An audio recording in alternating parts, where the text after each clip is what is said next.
ఇదేనయ్యా నువ్వు తీసుకునే స్థలం. ఏది ఇదే అండి? ఇదే. అరే బుజ్జి ఇట్రా. అరే బుజ్జి ఏంట్రా ఎలాంటి స్థలం తీసుకుంటానంటున్నావు?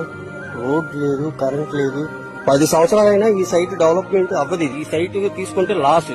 వద్దు, ఈ సైట్ తీసుకోమా. యాక్చువల్ గా ఇన్వెస్ట్మెంట్ డెసిషన్స్ ఎవరు అడగాలండి? ఇన్వెస్ట్మెంట్ ఎక్స్పర్ట్ అడగాలి. అతను ఒక 10 ప్లాట్లు ఆల్రెడీ తీసుకుని అతను సక్సెస్ అయితే అతని దగ్గర మీరు సలహా తీసుకుంటే తప్పు లేదు. అతనే ఇంతవరకు ఒక ప్లాట్ ఇన్వెస్ట్మెంట్ చేయలేదు, అతనికి ఇన్వెస్ట్మెంట్ నాలెడ్జ్ లేదు.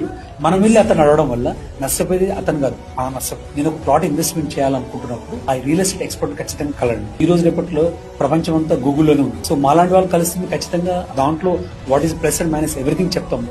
Based on your budget pros cons చెప్పడం జరుగుతుంది. దాన్ని బట్టి మీరు డెసిషన్ తీసుకుంటే మీరు ఖచ్చితంగా ఆ డెసిషన్ కరెక్ట్ అవుతుంది. అదేంటన్నా అలా అంటావు? 30 ఏళ్ల క్రితం మీ నాన్న మా నాన్న కలిసి స్థలం కొనడానికి వెళ్తే 4 సెంట్లు స్థలం 30,000కి తీసుకున్నాడు.